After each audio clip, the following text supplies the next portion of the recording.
কেকের বিশেষত্ব হচ্ছে কেকটাকে একদম শব্দ করে খাওয়া আর ভাঙা। আসসালামু আলাইকুম ভিউয়ার্স, খুব মজাদার সুস্বাদু আর লোভনীয় একটা রেসিপি নিয়ে হাজির হচ্ছি। সেটা হচ্ছে ড্রিম কেক।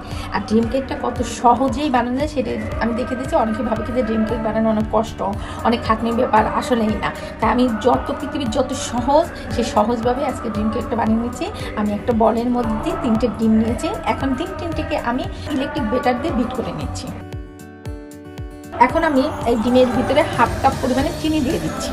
আপনারা চাইলে চিনিটাকে পাউডার করেও নিতে পারেন। এই পর্যায়ে ভ্যানিলা এসেন্সটা দিয়ে দিচ্ছি 1 মুঠি। এখন ভ্যানিলা এসেন্স দিয়ে আবার একটু বিট করে নেব। এই পর্যায়ে আমি 1 কাপ পরিমাণে ময়দা দিয়ে দিচ্ছি। এই পর্যায়ে বেকিং পাউডার নিয়ে নিলাম 1 টিস্পুন, কোকো পাউডার নিয়ে নিচ্ছি 1 টেবিল চামচ, চিমটি পরিমাণে লবণ নিয়ে নিচ্ছি। এই পর্যায়ে সমস্ত উপকরণ দিয়ে খুব সুন্দর করে চেলে নিচ্ছি। চেলে নিলে কি হবে, এর ভিতরে কোনো গুটা থাকবে না। আর গুটা থাকলে পরে কিন্তু সেই কেকটা ভালো হয় না।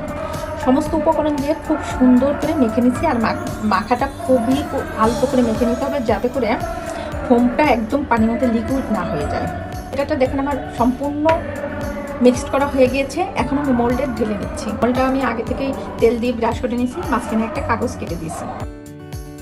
এটা চাইলে এই কেকের ভিতরে হালকা কুসুম গরম দুধটা অ্যাড করে দিতে পারেন, বাটারও একটুখানি দিতে পারেন, তেলও একটুখানি দিতে পারেন। আমি এখানে কোনো কিছুই দিলাম না, না দিলেও হয়। আমি মোল্ডটাকে ট্যাপ করে নিচ্ছি যাতে কোনো লাম্পস না থাকে। আমি কেকটাকে বেক করার জন্য নিয়ে যাচ্ছি। তো ভিউয়ার্স দেখেন আমার কেকটা রেডি হয়ে গিয়েছে। আমি কেকটা খুব সুন্দর করে তৈরি করে নিয়েছি। কেকটা ফুল ঠান্ডা হয়ে গেছে। এখন আমি ড্রিম কেকটা তৈরি করার জন্য যে উপকরণগুলো লাগবে সমস্ত উপকরণ দিয়ে কেকটাকে খুব সুন্দর করে ডেকোরেশন করে নিচ্ছি। তো আমি কেকটাকে সফট করার জন্য এখানে আমি 1 চামচ পরিমাণে গুঁড়ো দুধ নিয়েছি, তার ভিতরে 2 টেবিল চামচ পরিমাণে পানি দিয়ে লিকুইড করে নিয়েছি। এখন আমি এই দুধের ভিতরে একটু চকলেট সিরাপ দিয়ে দিচ্ছি। চকলেট সিরাপটা দিয়ে খুব সুন্দর করে মিক্স করে নিয়ে আমি কেকের গায়ে দিয়ে দেবো। তাতে করে কী হবে, কেকটা সফট। আমার মিশ্রণটা রেডি হয়ে গেছে। এখন আমি ব্রাশ দিয়ে কেকের উপরে সুন্দর করে ব্রাশ করে দিচ্ছি। আপনারা চাইলে কেকটা আর একটু বড় করে মাঝখানে কেটে নিয়ে তো কেকের মাঝে কিন্তু হুইপ ক্রিমটা সুন্দর করে দিয়ে তারপরে উপরের পাটটা দিয়ে কিন্তু আপনারা এই কাজটা করতে পারেন। তো আমি যেহেতু আমার কেকটা খুব বেশি বড় হয়নি দেখে আমি একটা লেভেলে রেখে দিচ্ছি।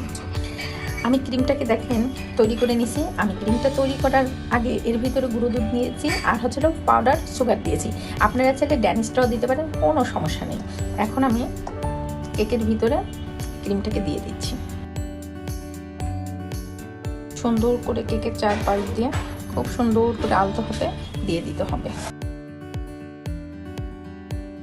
তো আমার ক্রিমটা খুব সুন্দর করে সেট করে নিচ্ছি। এখন আমি এই ক্রিমের উপর দিয়ে সুন্দর করে চকলেট সিরাপটাকে দিয়ে দিচ্ছি। আমি চকলেট সিরাপটা দিয়ে আমি নর্মাল ফ্রিজে খেয়ে তারপরে হচ্ছে ডার্ক চকলেটটাকে দিয়ে দেবো। আর এই চকলেট সিরাপটা অপশনাল, আপনারা চাইলে দিতে পারেন, না চাইলে কোনো প্রয়োজন নেই। আপনারা একটা পাতলা চামচ দিয়ে খুব সুন্দর করে সাইডটাকে একটু সেট করে দিয়ে সিরাপটা দেওয়া হয়ে গেছে অনেক সুন্দর করে। এখন আমি এটাকে ফ্রিজে রাখার জন্য নিয়ে যাচ্ছি। তো ভিউয়ার্স দেখেন আমি নর্মাল ফ্রিজে রেখেছিলাম প্রায় 2 ঘন্টার মতো। 2 ঘন্টা পরে আমি বের করে নিয়ে আসছি। দেখেন আমার কেকটা কতটা দারুণ আর কতটা কিউট লাগছে। এখন আমি এর ভিতরে ডার্ক চকলেটটাকে আমি দিয়ে দিচ্ছি। ডার্ক চকলেটটা আমি আগে থেকেই গরম পানি দিয়ে এটাকে মেল্ট করে নিয়েছি। আর দেওয়ার সময় আমি ডার্ক চকলেটের ভিতরে একটু বাটার দিয়ে নিয়েছিলাম। তো বাটার দেওয়ার কারণে হচ্ছে আমার চকলেটটা দেখেন কতটা স্মুথ হয়ে গেছে। এখন আমি দিয়ে দিচ্ছি।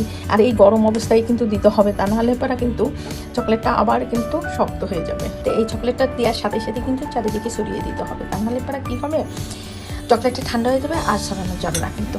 তো দেখেন খুব সুন্দর করে চারদিকে আমি সুন্দর করে দিয়ে দিচ্ছি। এখন আমি এই কেকটাকে নর্মাল ফ্রিজে রেখে দেবো সারা রাত্রের জন্য। সারা রাত রেখে আমি পরদিন সকালে কেকটাকে দেখিয়ে দেবো কতটা মজার হয়, কতটা লোভনীয় হয়। আমি এটা ফ্রিজ থেকে দেখেন বের করে নিয়ে এসে আমি সারাটা রাত ভরে ফ্রিজে রেখে দিয়েছিলাম। এখন ডেকোরেশনের জন্য আমি একটু কোকো পাউডার উপর দিয়ে সুন্দর করে ছিটিয়ে দিচ্ছি।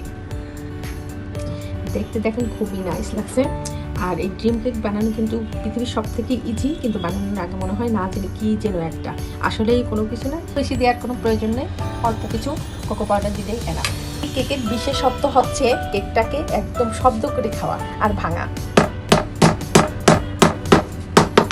কতটা মানে হার্ড হলে শব্দ হয়। তো আমি এখন ভেঙে চামচ দিয়ে ভেঙে দেখিয়ে দিচ্ছি এটা কতটা মজা হয়েছে আর কতটা সুন্দর হয়েছে, কতটা লোভনীয় আর কতটা মজাদার হয়েছে। আসলে না দেখলে আসলে বোঝা যায় না। আর এতে কেটে সঙ্গে সঙ্গে মুখে দিলে যে এর একটা ফ্লেভার, একটা স্বাদ আসলেই অতুলনীয়। তো বাসায় আপনার সেম এইভাবে একদম সহজভাবেই আপনারা কেকটা বাসায় তৈরি করে নিতে পারেন।